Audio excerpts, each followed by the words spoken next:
The Addiction Podcast, Point of No Return. Hello, and welcome to the Addiction Podcast, Point of No Return. My name is Joni Siegel. I'm the host for this podcast, and today's episode is episode number 220.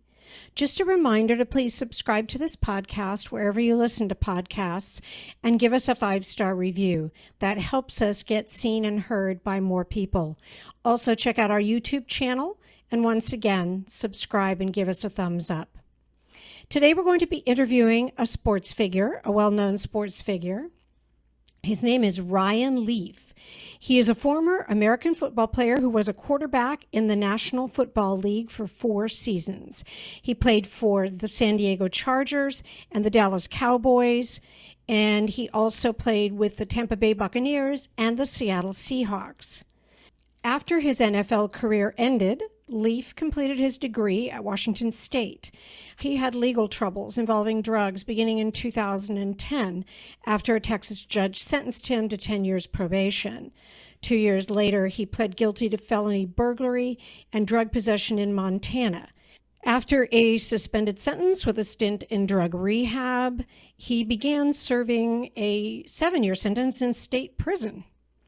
However, today, Leaf works as program ambassador for Transcend Recovery Community, a group of sober living houses in Los Angeles, Houston, and New York. He also has a radio show and works as a college football analyst on television.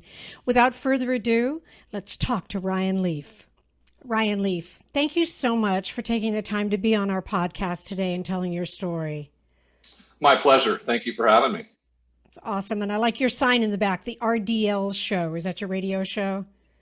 Yeah, my little TV show. Just finished doing it about just over an hour ago. Something I picked up in the pandemic, just kind of taking some control back. So yeah, it's just it's a sports show, but it starts with life. I think sports brings us together so we can have honest and open conversations, and that's kind of what the show is about. That's awesome. We'll definitely want to talk about that more, toward the end. But start me out with, what's your story? Where did you grow up? How did you get into sports? How did your life begin? Well, I grew up in a small town in Montana called Great Falls, raised by 2 amazing parents. My mom was a registered nurse. My dad was an insurance salesman, but also a two-tour Vietnam veteran who would go and raise 3 boys, build a business. I don't subscribe to the idea that you're a product of your environment, because if that was the case, I would have never ended up in a prison cell. I was loved. I had many extended family, grandpas, aunts and uncles, cousins, everybody, a community that supported me. So it was the epitome of white privilege growing up where I did, and probably taking things for granted in little rural Great Falls, Montana. Understood. So did you have a drug history, correct? Yes, my history is opioids. Okay. Yeah.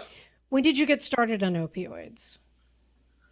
Probably about 4 months after I'd retired from the NFL. Okay. So you made it through your NFL career without doing drugs. You said. Well, I'd like to blame my poor performances and boorish behavior on the fact that I was a drug addict, but I was just not a very good human being. The drugs were just a symptom to medicate, all those emotional feelings ultimately at the end. When I had, quit doing what I'd always done, and that was to be a sports star. And when that was gone, and competition, which I tell people was my first drug of choice growing up, was gone, I needed to fill it with something. And one night in Las Vegas, I was at a fight, and the announcer was announcing celebrities in the audience, and he announced, Tiger Woods and Charles Barkley and Dr. Dre, and the MGM crowd just applauded, and they announced my name, and the whole place just booed and hissed Oh And my. it's not like that hadn't happened before. You play professional sports, you walk into an opposing team stadium, you get booed, but you're wearing a helmet and shoulder pads and this armor. What my addict brain, because I think I know for a fact that I was a drug addict long before I ever took a drug.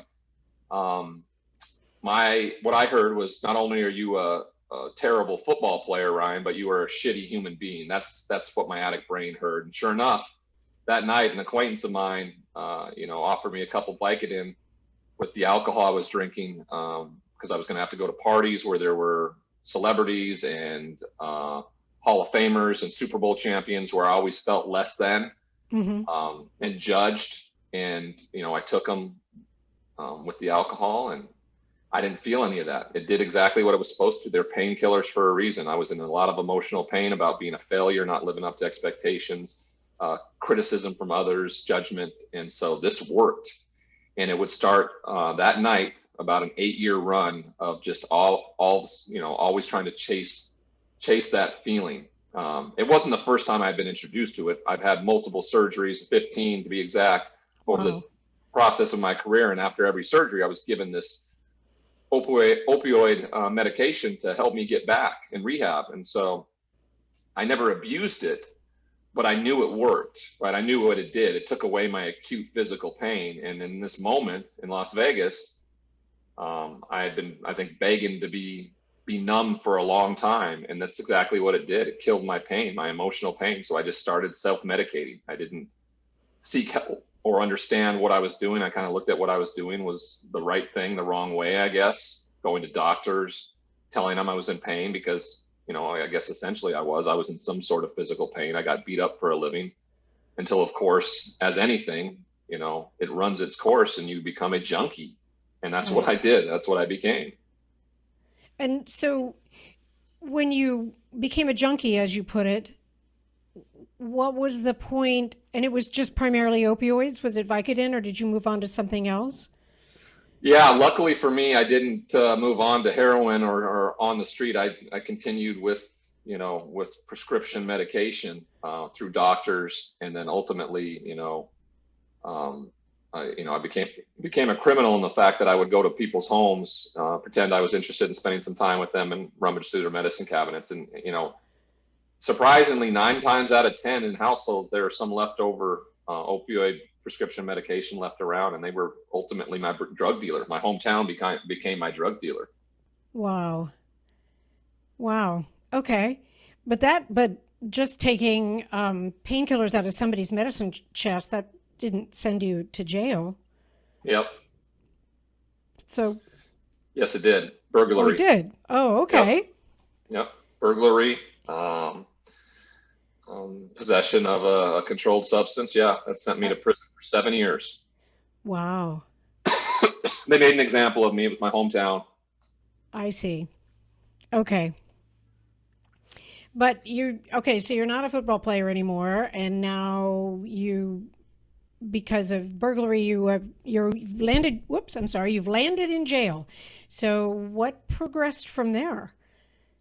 Nothing. It was the perfect showcase of that. I was the issue, right? The substance was removed from my system when I was arrested, but I was as miserable and angry and judgmental as I'd ever been. So clearly I was still the problem. I am a drug addict without the drug still, and I had to change that, but I wasn't willing to, and nothing changed for probably 26 months of the 32 months I was in prison. I laid around. I didn't go outside. I ballooned up to like 325 pounds. Wow. Was about to stroke out from high blood pressure. Was as miserable as you could imagine in terms of what I thought my future was, or what I could offer anybody or anything. I pushed away everybody that had ever loved me. I mean, it was the most, and I wasn't using. That showed that it was the substance was a byproduct. The real problem was my mental health and how I lived my life. Exactly. That's what we've said many times on the podcast, is that the drugs or alcohol are the solution to the problem. They're not the problem. Yeah, no. So what changed that for you 26 months into your sentence? What changed? My roommate, he was an Afghan Iraqi war veteran. And he had done something I think a lot of us have done in our lives, and that's drive drunk one night when he was home on leave, and he just so happened to kill somebody. And he had been in there for 8 years, since he was 23 years old. And I watched him on a daily basis not be resolute with who people believed he was or saw him. And he tried to make positive changes. He had made amends for what he'd done. He had forgiven himself, and he tried to better himself every day in prison. And that kind of person stood out, because everybody else in prison is not trying to better themselves. They're trying to just maintain. And that usually means to just continue with what and who they were on the outside. In my case, I wasn't doing anything. I was just laying in bed, self-loathing, angry, all those things. And I guess finally one day he kind of had enough of my attitude, and he felt comfortable enough to confront me. And he suggested that we go down. Well, first he said, get your head out of your ass. You don't understand the value that you have, not only for the men in here, but for when you get out. Because Ryan, you're going to get out at some point. I may never. So we're going to go down to the prison library and help people who don't know how to read learn how to read.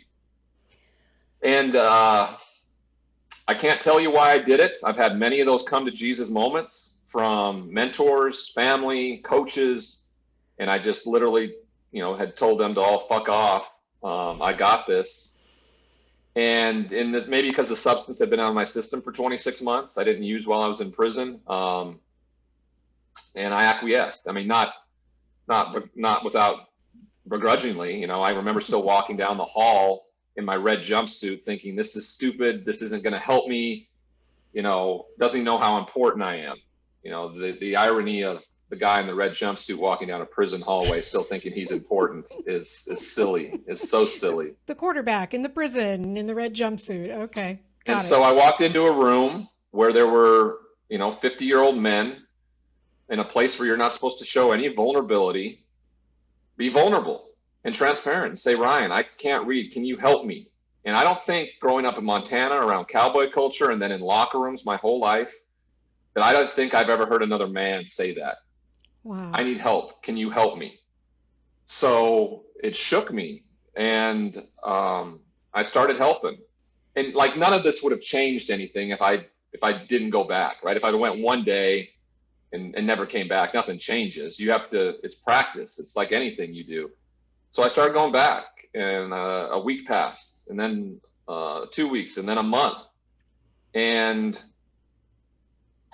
I realized I was more personable. I was talking to my family on the phone. I was sleeping better.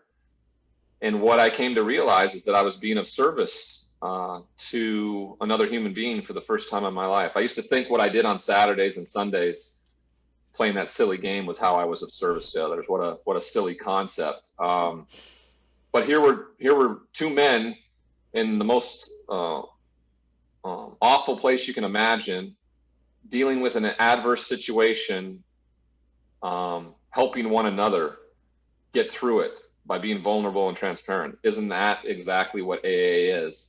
It just was in a different form of a fellowship. And so that was the start. Before I knew it, I was now the TA for the substance abuse counselor, and I knew that this was going to have to be at the foundation of who I was when I got out, or like nothing was going to change, nothing at all. I know my pattern of behavior. I needed to make it about somebody else and never about me again. And so that was what it was when I walked out of prison, December 3rd, 2014.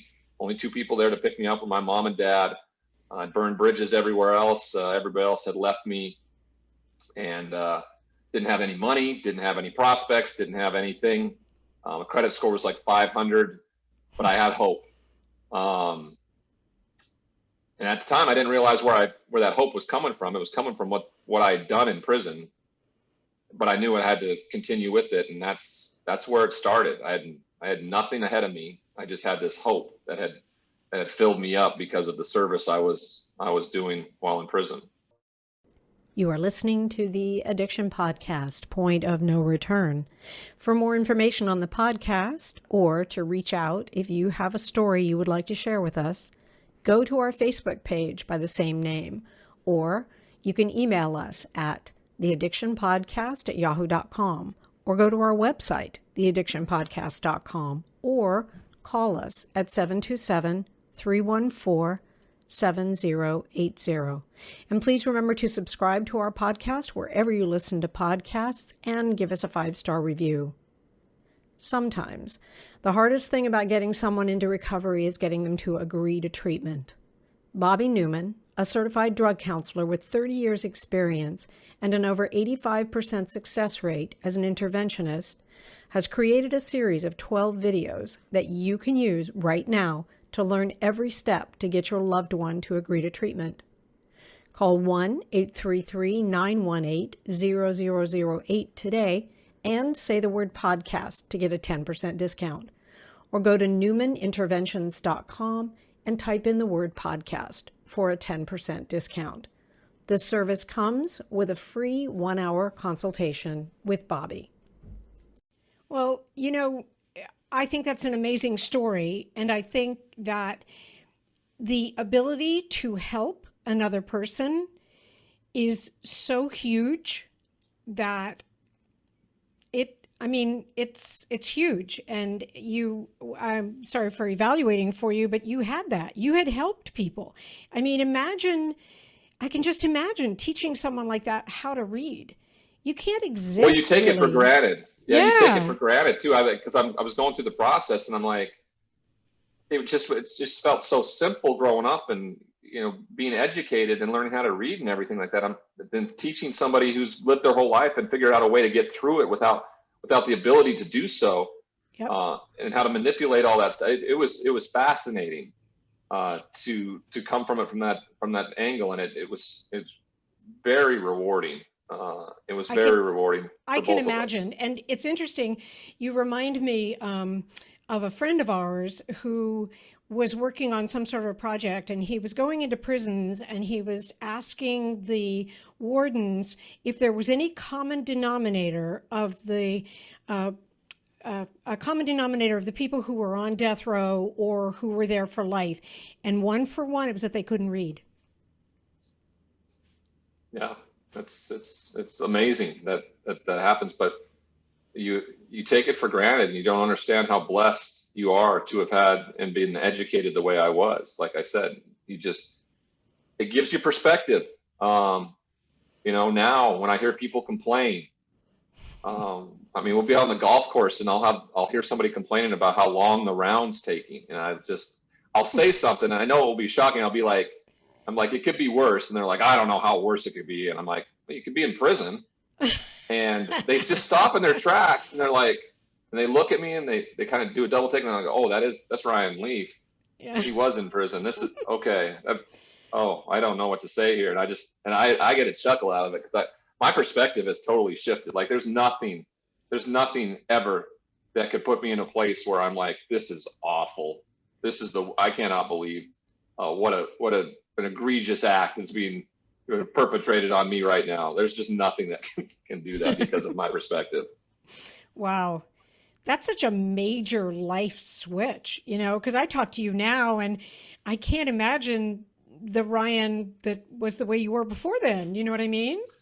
Well, and I've made some relationships with people outside of it the last 6 years since I've been out of prison. And yeah, like they'll see videos or hear stories about me, and it's so foreign to them, but it's the truth. And I have to remind myself of it, because you just don't change overnight, right? 35 years of behavior exists. So old behavior crops up, and I need people around me, accountability partners, that can show me the mirror and be like, hey, what you just said was really, really old behavior, man. You need to take a look at that. And it's hard to hear that, because I feel like I've changed. I feel like I've made advances, but I still got to understand, that's okay. I'm still this flawed human being trying to be better every day, and I'm going to mess up. And it's good. It's good to know that, because I got placed on a pedestal so early on in my life that I was so shameful when I'd screw up, that I was so worried about what other people thought, and and it was a bunch of shame around it. And I have to try to steer clear from that as much as I can. I think I completely agree with you. And all I was going to say, just to add in, is that we're all trying to be better people every day. And, anyway, we all have to do that. I have to do it as well. I'm not going to get into my story, though. This is about you. But I just think very well done to you on making the change that you made. And however it happened, in prison with the gentleman that was there. Is he still in prison, by the way? He got out about a month after I did, and is excelling. He wanted to go back to school, be an engineer, have a family. He's doing all of that. So awesome. it's. I think there were like 88 gentlemen on my, floor or cell block or whatever you want to call it. And there's only 2 of us that have gotten out and stayed out or gone back. And that's me and my roommate. And isn't that interesting that it was the 2 of you who were giving back the whole time you were in, or not the whole time, but while you were in there and helping other people? The value of helping others is just, it's huge. Tremendous. Yeah. And I think the thing that I want to make sure our listeners get is, you can change. Anybody can change. And, Ryan's a good example of that. As he says, 35 years of an operating basis, if you will, as a human being. And now it's changed.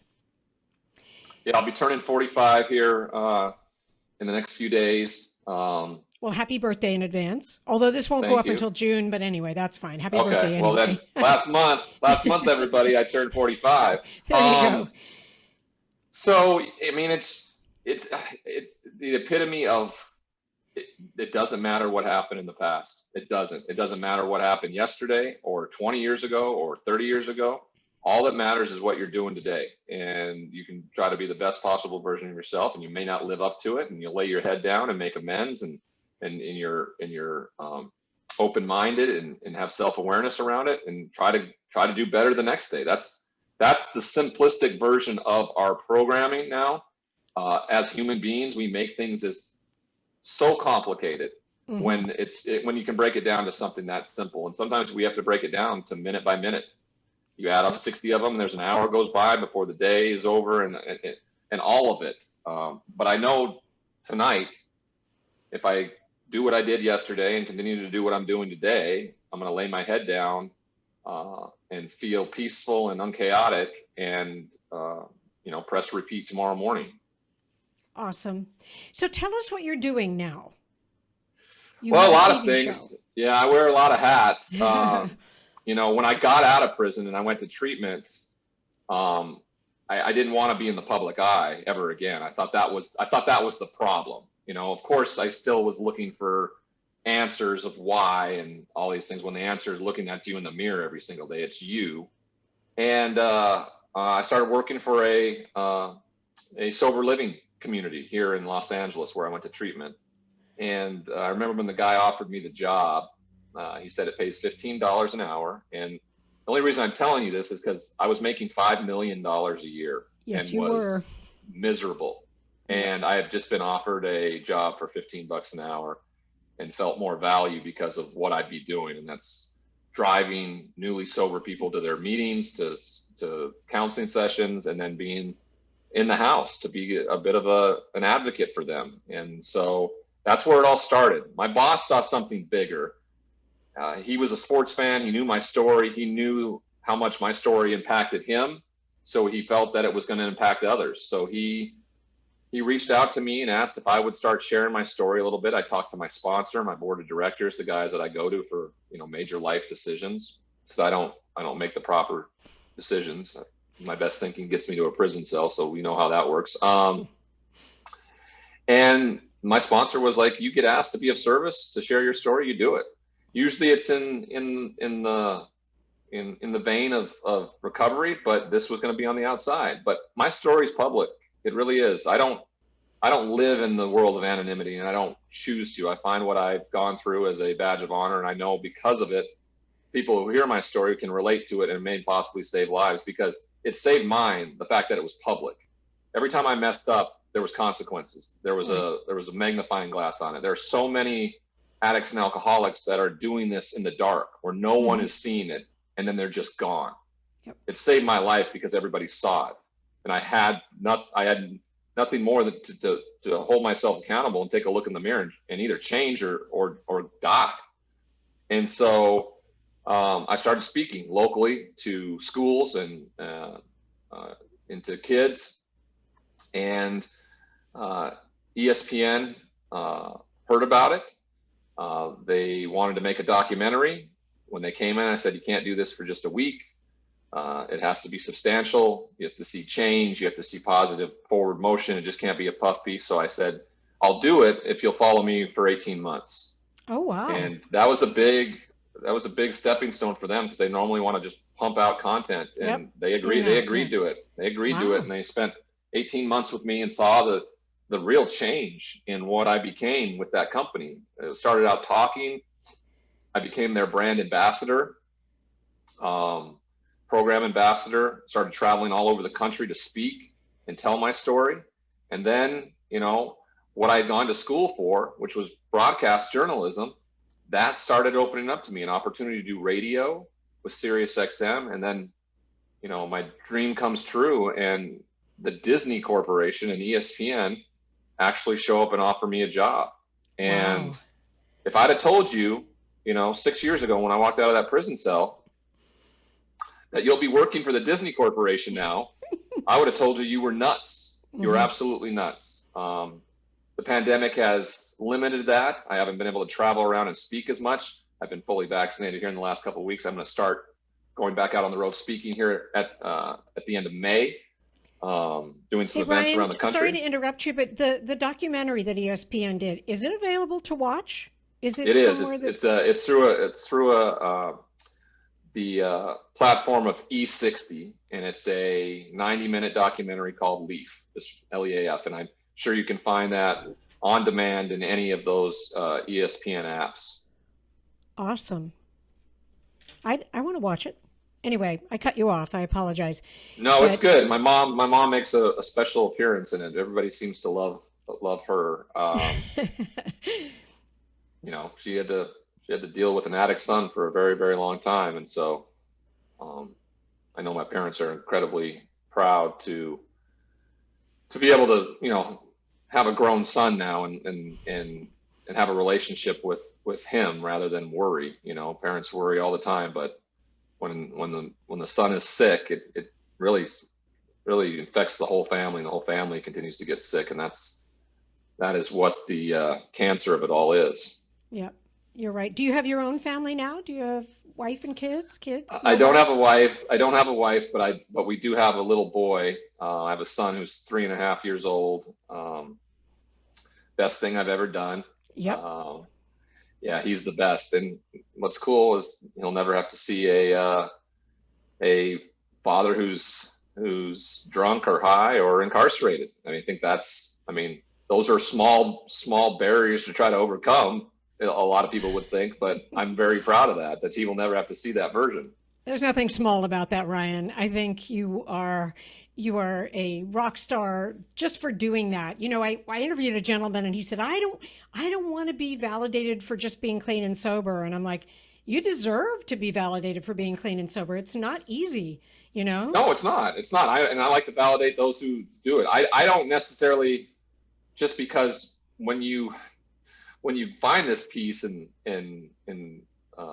serenity, you try not to make it about yourself. So you almost feel like, the humility side of it doesn't want to take on the adulation for simply getting sober. But you're exactly right. It's when people ask me what's the best thing I've ever done, outside of having my son, it's getting sober. And they're like, you were the second pick in the NFL draft. And I said, that was easy compared to what I had to do to get sober. Got it. Ryan, thank you so much for taking the time to talk to us today. Now, if somebody wants to watch RDL that I see behind you, where do they find that? It's on YouTube, Monday, Wednesday, Fridays, live show, 12:30 Pacific on YouTube, the RDL show or the Ryan D. Leaf show. You can find me on Twitter and Instagram at Ryan D. Leaf. Those are the best ways. My direct messages are open. So if you're struggling and you need to reach out to somebody or ask for help or anything like that, that's been a monumental piece in my connection with my communities, as well as go to my website, theryandleaf.com, to investigate what we're doing, speaking different places and what's up So I appreciate the opportunity. This is a great podcast, and I know that you guys are being part of the solution, and that's all we can do. Stay out of the result, be part of the solution. I love it. Thank you. Great interview, great messages. His was different than anybody else. Oftentimes we talk to a recovered addict and they say, they kind of had an epiphany. His story is totally different, and yet all of the messages are pretty much what everybody needs to hear. And the fact that he kind of found his way out by helping other people, that is huge. That's huge. First, you have to help yourself, then you have to help other people. So thank you so much for listening. We will be back again next week with another interview. You have been listening to the Addiction Podcast, Point of No Return. For more information, reach out to us on Facebook or go to www.theaddictionpodcast.com. Our email is theaddictionpodcast@yahoo.com.